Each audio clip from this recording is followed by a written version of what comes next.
Hello students, आज हम लोग क्लास 7 का ट्रायंगल चैप्टर पूरा स्टडी करेंगे।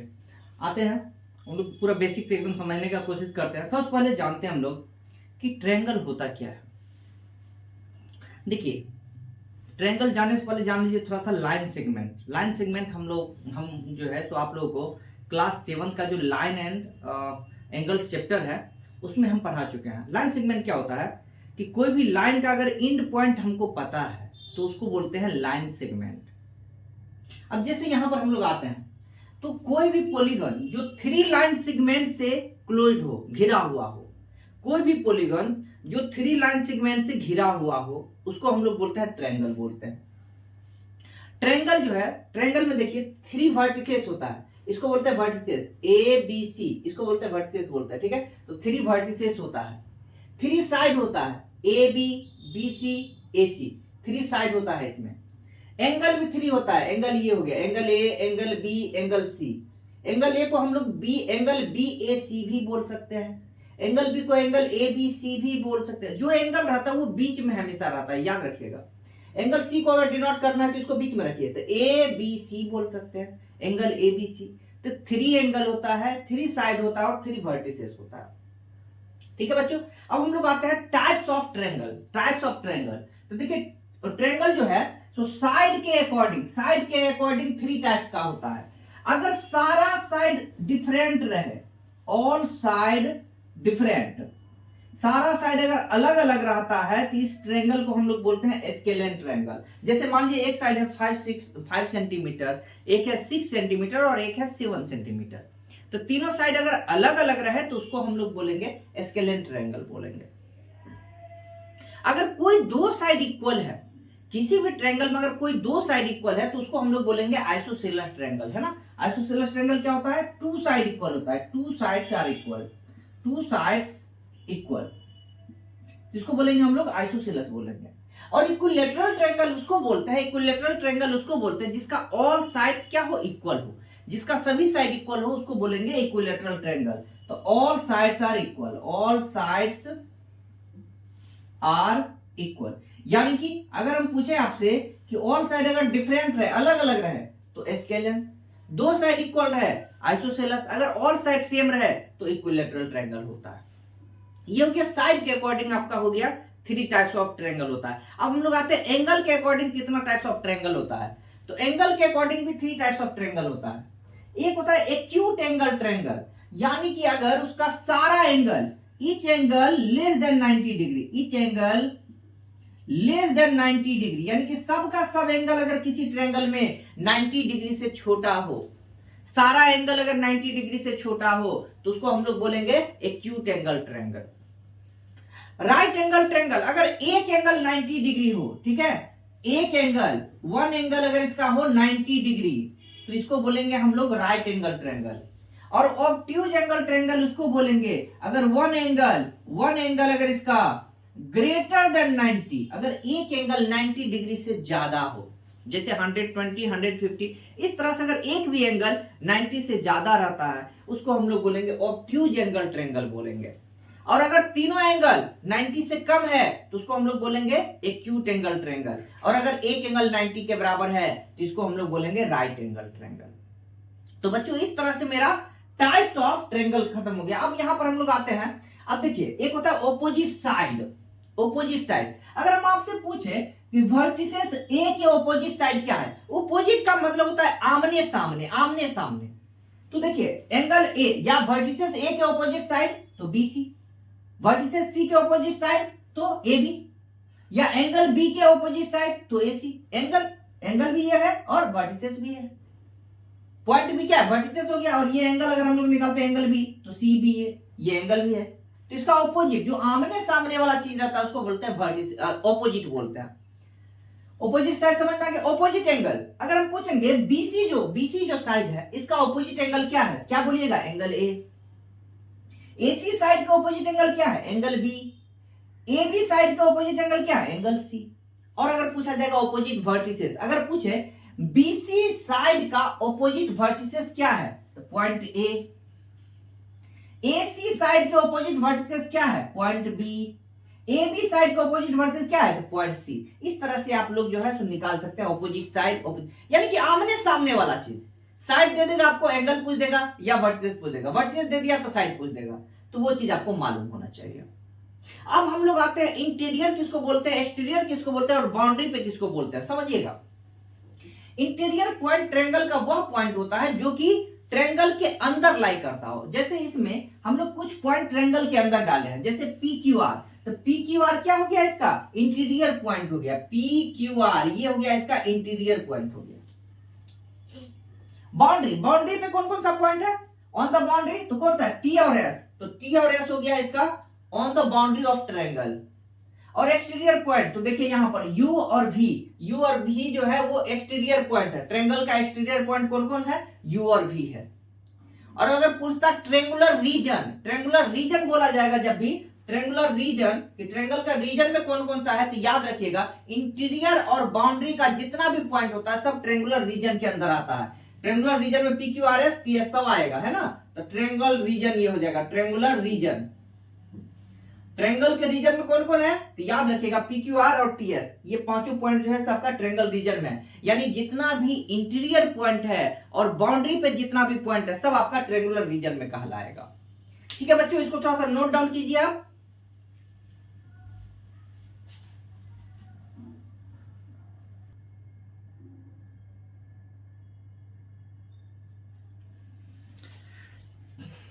अब देखिए यहां पे हम लोग आते हैं मीडियन ऑफ ट्रायंगल क्या होता है। मीडियन ऑफ ट्रायंगल वह होता है ऐसा लाइन सेगमेंट जो कि ऑपोजिट साइड के मिड पॉइंट को क्या करता है, ज्वाइन करता है। यानी कि जैसे देखिए ए है, ए से अगर हम लोग मीडियन अगर ड्रॉ करते हैं बीसी पर, अगर ए से मीडियन हम लोग ड्रॉ करते हैं बीसी पर, तो यह क्या करेगा, इसके ऑपोजिट साइड को टू इक्वल पार्ट में डिवाइड करेगा। मतलब बीडी और डीसी दोनों इक्वल हो जाएगा। ठीक है, यहां से देखिए ए से अगर बीसी पर मीडियन हम लोग ड्रॉ किए एडी, तो देखिए ये आएगा मीडियन यहां पे, क्योंकि यहां पर देखिए अब हो जाएगा, क्या हो जाएगा, बीडी इक्वल टू डीसी। तो मीडियन का काम है कि सामने वाला साइड जो है, ऑपोजिट साइड जो है, आमने सामने वाला जो साइड है उसको टू इक्वल पार्ट में डिवाइड करना, उसको हम लोग बोलते हैं मीडियन। अब आते हैं हम लोग एल्टीट्यूड। एल्टीट्यूड किसको बोलते हैं हम लोग, ध्यान रखिएगा। एल्टीट्यूड होता है कि जैसे किसी भी वर्टेक्स से ऑपोजिट साइड पे परपेंडिकुलर ड्रॉ करना। जैसे ये देखिए इस पर ऑपोजिट साइड इस पे परपेंडिकुलर ड्रॉ किया, मतलब 90 डिग्री का जो एंगल ये बना रहा है इसको एल्टीट्यूड बोलेंगे। मीडियन और एल्टीट्यूड जरूरी नहीं है कि सेम हो भी सकता है, नहीं भी हो सकता है। मीडियन का काम है उसके सामने वाला साइड को टू इक्वल पार्ट में डिवाइड करना, और इसका काम है 90 डिग्री का एंगल बनाना। ठीक है बच्चों, तो ये हो गया मेरा मीडियन हो गया, और ये हो गया एल्टीट्यूड। अब हम लोग आते हैं जो थोड़ा सा इंपॉर्टेंट है, जिस पर क्वेश्चन बार बार बनता है, यानी कि सम ऑफ एंगल ऑफ ट्रायंगल क्या होता है। तो ध्यान रखिएगा कि तीनों एंगल का सम, यानी कि तीनों इंटीरियर एंगल का सम जो होता है ट्रायंगल में, वह होता है 180 डिग्री। कितना होता है, 180 डिग्री आपको याद रखना पड़ेगा। यानी कि angle A plus angle B plus angle C, तीनों का सम कीजिएगा 180 डिग्री। इस पे क्वेश्चन बहुत सारे आते हैं। जैसे देखिए क्वेश्चन यहाँ पे है, एक ट्रायंगल दे दिया गया है, इसका एक एंगल x है, इसका 30 है और 50 है, तो बोल दिया कि x का वैल्यू बताइए। तो हम लोग जानते हैं कि तीनों का सम क्या होगा, 180, तो तीनों को जोड़ दीजिए, तो x plus 30 plus 50 equal to 180। तो x का वैल्यू हो जाएगा 180, और ये हो गया 80, उधर जाके हो जाएगा -80, यानी कि 100 डिग्री। तो इस तरह से हम लोग निकाल सकते हैं इसका वैल्यू। ठीक है, अब देखिए दूसरा क्वेश्चन, इसमें दिया हुआ है कि x है 35, और ये जो सिंबल होता है वो होता है 90 डिग्री का, परपेंडिकुलर का सिंबल होता है, ये 90 है। तो अगर इसमें हम लोग निकालते हैं तो कैसे निकालेंगे, तो x plus 35 plus 90 equal to 180। तो यहां से जब आप x का वैल्यू निकालिएगा तो आएगा आपका 55 डिग्री। ठीक है बच्चों, तो यहां से हम लोग इस तरह से निकाल सकते हैं। अब हम लोग आते हैं थोड़ा सा एक्सटीरियर एंगल के बारे में जानते हैं। एक्सटीरियर एंगल को समझिए। अगर कोई भी एक्सटीरियर एंगल दिया हुआ है किसी भी ट्रायंगल में, तो ध्यान रखिएगा ये जो एक्सटीरियर एंगल होता है ये ऑपोजिट वाला, ऑपोजिट जो इंटीरियर एंगल होता है उस दोनों के सम के इक्वल होता है। जैसे ये एक्सटीरियर एंगल है, इसका ऑपोजिट इंटीरियर कौन होगा, ये दोनों। इसके बगल वाला को छोड़ के, बगल वाला को छोड़ दीजिए और सामने वाला दोनों को पकड़िए, बगल वाला को छोड़ के सामने वाला दोनों को पकड़िए, है ना। तो देखिए ये जो एक्सटीरियर एंगल है इसको बगल वाला क्या करेंगे, छोड़ देंगे, सामने वाला दोनों को पकड़िए, तो p का वैल्यू क्या हो जाएगा, x प्लस वाई के बराबर हो जाएगा। अब एक क्वेश्चन देखिए, जैसे यहाँ पे दिया हुआ है, ये 30 है, 70 है और ये x है। x क्या है, बाहर वाला है, बाहर वाला है, तो बाहर वाला काम क्या करेगा, बगल वाला को छोड़ देगा और ये दोनों को जोड़ देगा, तो क्या हो जाएगा 30 प्लस 70 यानी कि 100 डिग्री इसका आंसर आ जाएगा। तो एक्सटीरियर में क्या काम करना है, बगल वाला को छोड़ देना है, सामने वाले को पकड़ना है, पड़ोसी को पकड़ना है, सामने वाले को पकड़ना है और बगल वाला को छोड़ देना, ठीक है। अब आते हैं हम लोग इस पे, और भी कुछ क्वेश्चन लेके आ रहे हैं, इसको थोड़ा सा अच्छा ढंग से लिखिए तो पहले।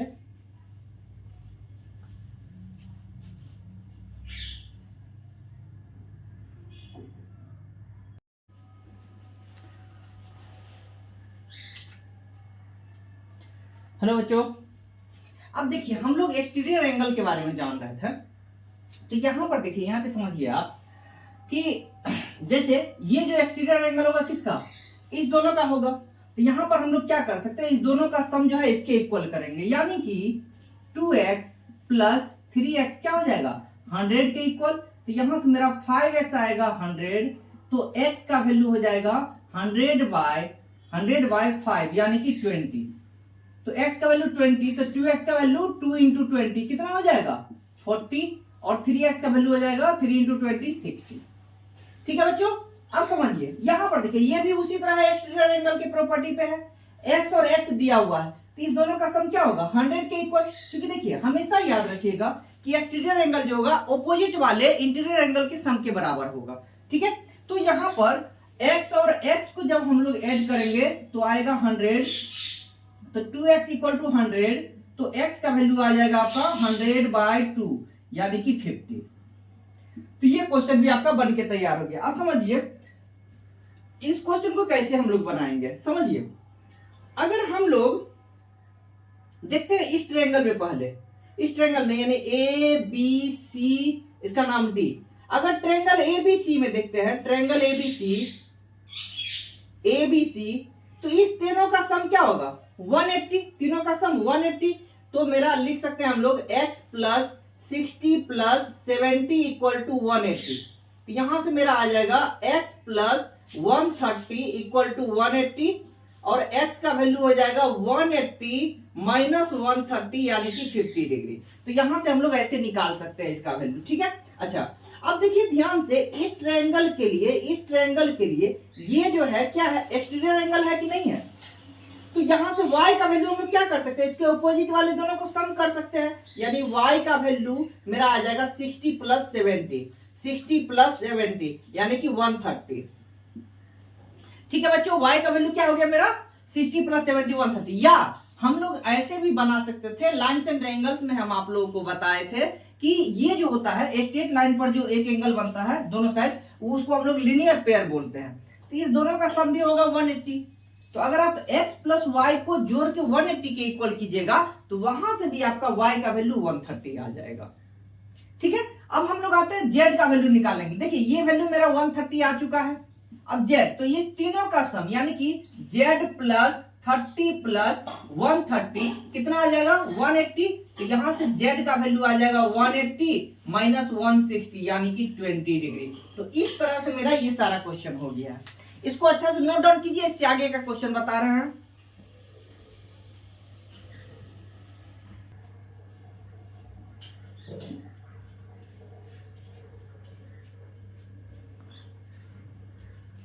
अब देखिए बच्चों, क्वेश्चन एक दिया हुआ है, in right angle triangle acute angle are in the ratio 4:5, मतलब अगर एक राइट एंगल ट्रायंगल है तो ये तो होगा 90 डिग्री, ये ए बी सी, ठीक है। अब क्या दिया, ये दोनों होगा एक्यूट एंगल, तो इस दोनों का रेशियो दिया हुआ है 4:5। बच्चों हम आप लोग को बताए हैं कि जब भी रेशियो दिया हुआ रहे तो क्या कीजिएगा, उसके साथ x लगा दीजिएगा, k भी लगा सकते हैं, कुछ भी लगा सकते हैं, जनरली x हम लोग लगा के यूज करते हैं। तो देखिए यहाँ पर 4:5 दिया हुआ है, तो एक को मान लेंगे क्या 4x मान लिए, और एक को मान लेंगे 5x, ठीक है बच्चों। तो याद रखिएगा कि राइट एंगल ट्रायंगल में जो एक्यूट एंगल का सम होता है, एक्यूट एंगल का सम वो होता है 90 के इक्वल होता है, या हम लोग ऐसे भी कर सकते हैं कि तीनों एंगल का सम 180 भी करके आप बना सकते हैं, या एक्यूट एंगल का सम 90 के इक्वल भी करके आप बना सकते हैं। तो हम एक्यूट एंगल का सम 90 के इक्वल कर रहे हैं, तो ये हो जाएगा 4x प्लस 5x कितना 90, तो 9x का वैल्यू आ गया आपका 90, तो x का वैल्यू हो गया 90/9 मतलब कितना हो जाएगा 10। तो देखिए 4x कितना हो जाएगा 40 और 5x कितना हो जाएगा 50। तो इस तरह से हम इसका वैल्यू निकाल सकते हैं। ठीक है बच्चों, अब हम लोग आते हैं कुछ क्वेश्चन देखिए आपका ऐसे दिया हुआ है इसी पर इंटीरियर और एक्सटीरियर एंगल पे वैल्यू निकालने के लिए। जैसे देखिए यहाँ पर दिया हुआ है कि ये जो एक्सटीरियर एंगल है 110 डिग्री है और आपको निकालना है x का वैल्यू। अच्छा ये चीज समझिए, यहाँ पर इस सिंबल का मतलब क्या होता है, ये जो कट दो जगह दिया हुआ इसका मतलब क्या हुआ, इसका मतलब ये हुआ कि ये वाला साइड और ये साइड दोनों क्या है इक्वल रहेगा, सेम रहेगा। तो जैसे मान लीजिए इसका नाम दे दिए A B C और D, तो ए बी और ए सी जो साइड होगा दोनों इक्वल होगा। अगर ए बी और ए सी साइड इक्वल होगा तो दोनों का एंगल भी इक्वल होगा, ये भी हो जाएगा x। अगर कोई दो साइड इक्वल है तो दोनों का जो एंगल दोनों के साथ बनेगा वो भी क्या होगा इक्वल होगा, आपको याद रखना पड़ेगा ये चीज।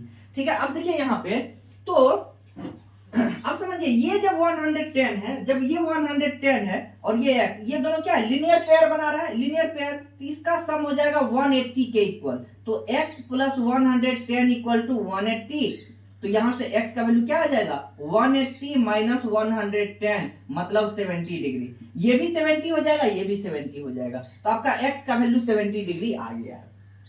इसमें आते इसमें भी देखिए ये दोनों सिंबल यहाँ पर दिया मतलब ये x है तो ये भी क्या होगा x होगा।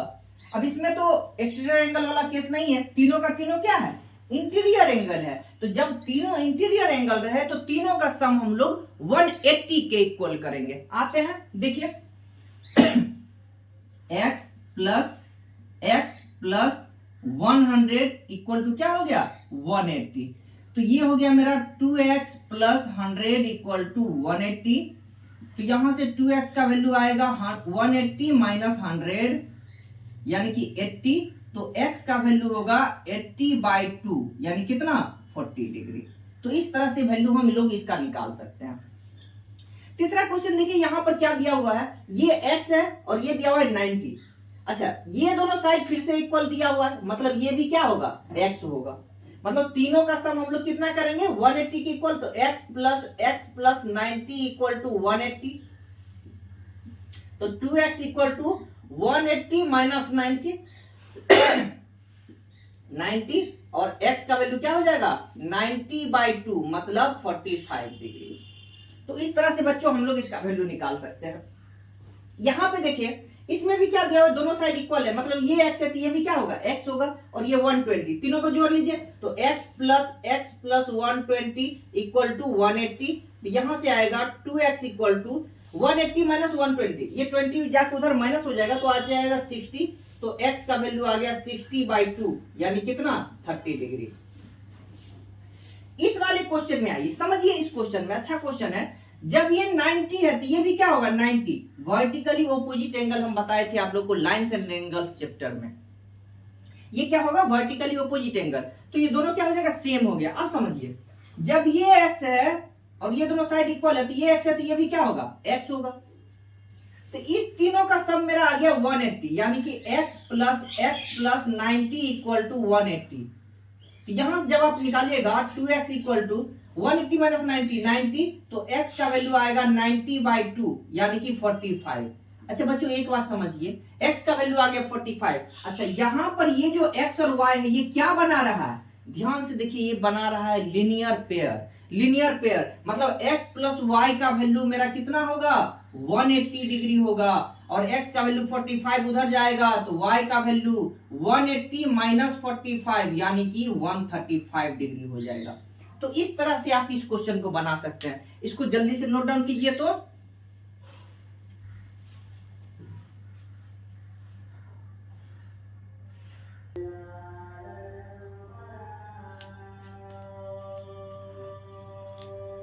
अब देखिए बच्चों एक नया टॉपिक है ट्रायंगल इनइक्वालिटी प्रॉपर्टी। ये क्या होता है, यह बताता है कि किसी भी ट्रायंगल में जो दो साइड का सम होगा वह हमेशा तीसरा साइड से ग्रेटर होना चाहिए। किसी भी ट्रायंगल का जो दो साइड का सम है अगर तीसरा साइड से बड़ा नहीं होता है तो वह ट्रायंगल कभी नहीं बनेगा। चलिए आते हैं, समझते हैं हम लोग यहाँ पर। जैसे ए बी और बी सी दोनों को जोड़ेंगे तो ये हमेशा ए सी से बड़ा होना चाहिए, बी सी और ए सी को जोड़ेंगे तो हमेशा ए बी से बड़ा होना चाहिए, ए बी और ए सी को जोड़ेंगे तो हमेशा बी सी से बड़ा होना चाहिए, तब ये ट्रायंगल होगा, नहीं तो नहीं होगा। जैसे यहाँ पर एक क्वेश्चन है, समझिए। क्वेश्चन में दिया हुआ 5 7 9, 5 + 7 12, 12 देखिए 9 से बड़ा है, 5 + 9 14 देखिए 7 से बड़ा है, 7 + 9 16 देखिए 5 से बड़ा है, तो ये ट्रायंगल होगा। यहां पर आते हैं 8 + 10 18, 18 क्या 18 से बड़ा है? नहीं है। 18 18 के इक्वल है, तो ये कभी भी ट्रायंगल नहीं बनेगा, याद रखिएगा। जब भी कोई दो साइड का सम अगर तीसरा साइड से बड़ा नहीं होता है तो वो ट्रायंगल कभी भी नहीं बनेगा। इस चीज को याद रखिएगा, यही बताता है आपका ट्रायंगल इनइक्वालिटी प्रॉपर्टी बताता है। ठीक है बच्चों। अच्छा, इस पर देखिए एक क्वेश्चन समझिए, और क्वेश्चन दिया ऐसे दे देगा कि जैसे मान लीजिए एक ट्रायंगल है ना, उसका मान लीजिए दो साइड का लेंथ दे दिया गया आपका 12 सेंटीमीटर और 15, एक दे दिया गया है 12 सेंटीमीटर और एक दे दिया है 15 सेंटीमीटर, और पूछेगा कि बताइए तीसरा साइड का जो लेंथ होगा वो कहां लाई करेगा, किसके बीच में लाई करेगा, कहां लाई करेगा, ये चीज पूछा जाएगा। तो ध्यान रखिएगा, जब भी ऐसा क्वेश्चन दे कि दो साइड का लेंथ दे दिया गया और तीसरा साइड का लेंथ कहां पॉसिबल है, कहां पे लाई करेगा, ये जब भी पूछे तो क्या काम कीजिएगा, बड़ा वाला में से छोटा वाले को एक बार माइनस कर दीजिए, कितना आ जाएगा 3, और एक बार दोनों को प्लस कर दीजिए तो कितना आ जाएगा 27। तो याद रखिएगा जो भी लेंथ होगा वो लेंथ जो होगा, length lies between 3 centimetre to 27 centimetre, हमेशा 3 और 27 के बीच में लाई करेगा। मतलब 4 5 6 7 से लेके 26 तक होगा, उससे ज्यादा नहीं हो सकता है। 4 से लेकर 26 तक होगा, मतलब 3 और 27 के बीच में होगा, 3 भी नहीं होगा 27 भी नहीं होगा।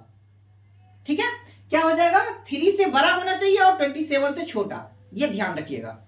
3 से बड़ा होगा और 27 से छोटा, इस दोनों के बीच में ही लाई करेगा। तो ये हम लोग क्वेश्चन कभी भी अगर दो साइड का लेंथ दे दे, पूछा जाएगा तीसरा साइड कहां पे लाई करेगा, एक बार घटा लीजिए एक बार जोड़ दीजिए दोनों को। ठीक है, तो उस दोनों के बीच में ही लाई करेगा, दोनों का दोनों नंबर। तो ये थोड़ा सा ध्यान में रखिएगा। अब एक और लास्ट बचा हुआ आपका क्या बोलते हैं, पाइथागोरस थ्योरम, उस पे हम लोग आते हैं। इसको थोड़ा सा नोट डाउन कीजिए अच्छा से।